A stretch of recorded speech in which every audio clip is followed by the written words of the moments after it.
welcome back to the Watch&Cut channel. Tonight we have a special watch brought to you by my good friend Jiro.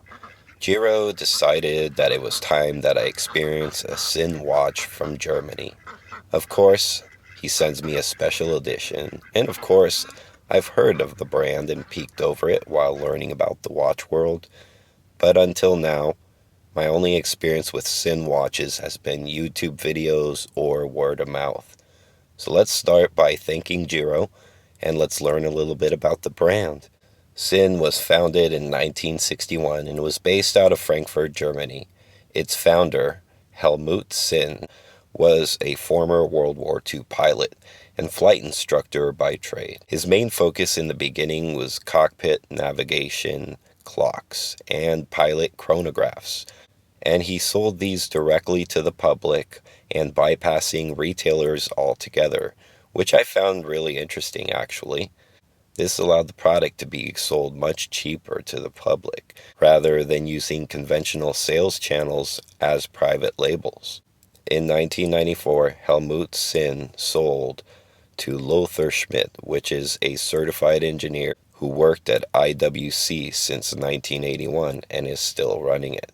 Currently, Sinn has over 12,000 watches a year manufactured, and they're a well-established brand, known to be robust and reliable tool watches. The thing that makes Sinn attractive from the beginning is their price points to the public. For the quality of watch you get, the price point is outstanding. Their watches have been known to go to outer space multiple times and provide an automatic movement that still works in space. In 1995, they developed an AR coating dehumidifying technology that was introduced in their diver models and proven to prevent fogging up from sudden temperature changes on the inside, thus providing a longevity to the watch and visibility. Speaking of divers, let's dive into the Sinn 104 specifically. As far as my visual aesthetics and functionality preferences adapted to my everyday use, I generally gravitate to diver watches. I'm kind of fascinated with a watch built to withstand external pressures and even clever timekeeping aids to maintain a watchful eye on dive times, or in my case, couch diving. However, today we're actually going to be talking about a pilot's watch. Some generalized characteristics of a pilot's watch would include large and high legibility open dials with prominent high contrast hands, usually the use of Arabic numerals and indexes, a flight computer bezel marking to assist with fuel burn, wind correction angles, and other calculations. Dual time zones or GMT functions can also be found on these to track local times and destination times and UTC. The Sinn 104 is a classic pilot design. The case is stainless steel and measuring at 41 millimeters in diameter. The entire case is high polished all the way to the lugs. Very shiny, but also a fingerprint magnet or a scratch magnet as well. The case shape is round and has a very symmetrical look to it. One attribute to this watch that I noticed right off the bat, the polished lugs fit a 20mm bracelet, and the watch feels smaller on the wrist than it actually is, which is pleasant, which also means it fits that Goldilocks universal strap size, which we all commonly refer to as a strap monster. The case thickness is only 11.9 millimeters thick, which I generally think is outstanding considering the automatic watch world. So generally when you buy a Sinn 104, you'll find an SW200-1 or a -2, a very common movement based on the ETA. However, when doing a little research, I noticed this green dial version came with an ETA 2836, which is considered quite an upgrade in quality, but pretty similar in specs and performance. But there's no doubt, looking at the sweep of the seconds hand, this is an ultra smooth, high quality movement. Some of the specs, 28,800 beats per hour. This movement provides 42 hours of power reserve, and it also has an anti-magnetic protection. This movement also features hand winding and seconds hacking.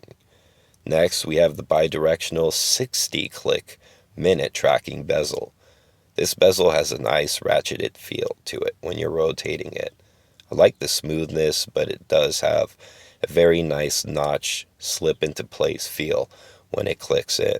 As expected, everything is nicely fitted up and lines up perfectly. At the 12 o'clock, the large loom marker is easy and legible. When we move inside the dial, this is where the soul of the watch resides. The most obvious feature is the shimmering metallic green dial. It slightly reminds me of Adventurin, but not quite as sparkly. It's kind of a British racing green, kind of like what you'll see on an Aston Martin. Located at 3 o'clock is a day window, and it shows both English and German. The white Roman numerals are large and very legible, and also applied with loom. All the hand settings are also loomed with BGW9, giving it a nice blue glow.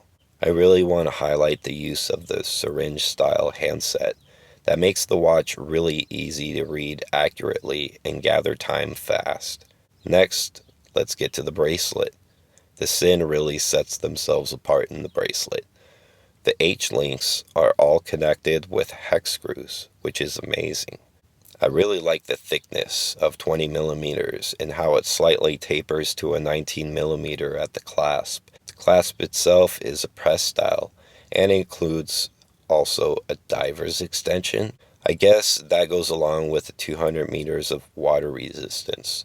After all, pilots can crash over water, and having more of a survival military mindset, I think these added features give a level of security to this watch, which you can really rely on.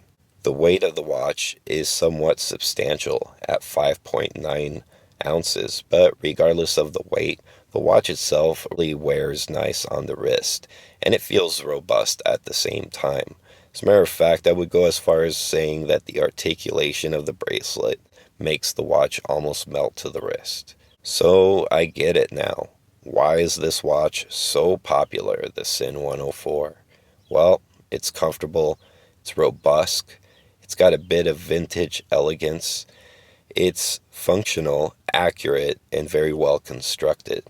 I love the look of it. The dial really gives a lot of subtlety.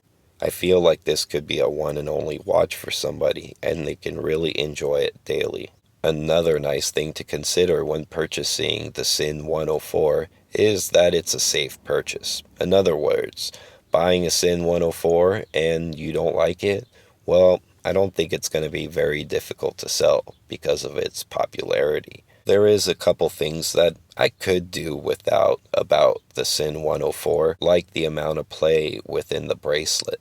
At that price, the range north of $1,500, I would have to say that the links should be just a little bit tighter in tolerances.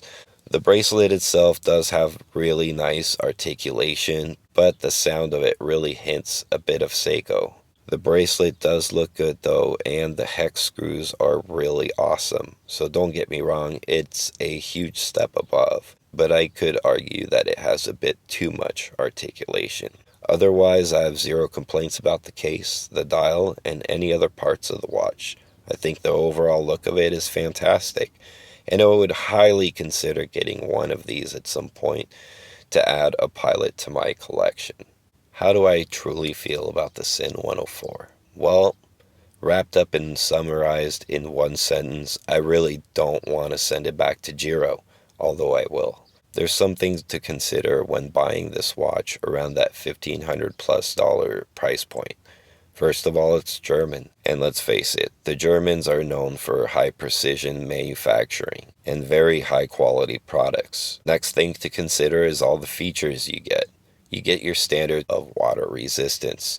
You get kind of a unique 60-click ratcheting bezel, which I think feels really nice and unique. You do get a lot of reflection of this dial, and it does have a lot of characteristics because of how deep it is. Based on the amount of light you see it'll change colors, which I really like. But I do like how when the light hits it, the green dial lights up and the sparkles come out, which gives it a bit of youth. So let's wrap this thing up. Overall, I really like the fit and finish of this thing. Let's face it, the Germans are known for that. They're really good at making high quality products. Another highlight for me is the dial color and the way that it sparkles in the light, which is kind of youthful for me. I also like the precision of the handset being the syringe style. You can really tell time to the minute very quickly. I also really like the unique ratcheting feel to the bezel. It has a different feel than other watches, and I can really appreciate that. It's also really high quality, and the Germans are really known for high quality and, most importantly, being able to repeat that over and over. The case is a nice size at 41 millimeter. Not the best for the small wrist, but overall still works fine for any wrist size, as mine's a 6 3/4 wrist. I really like the 20 millimeter sizing on the bracelet, which tapers nicely to a 19 millimeter. Some will go as dramatic as 18 millimeter, and I think that's too much, so this is perfect. But it's really easy to just put some straps on it and just change the overall look and comfort of the watch. So the Sinn 104 will one go to my collection? We'll have to see, but most likely yes, because to be quite honest, this has been a really pleasant experience spending time with this watch. So thanks again guys for watching this review. Make sure you subscribe to the channel, leave comments on this watch. Even if you don't own one, what do you guys think? Overall, I think this guy's a winner.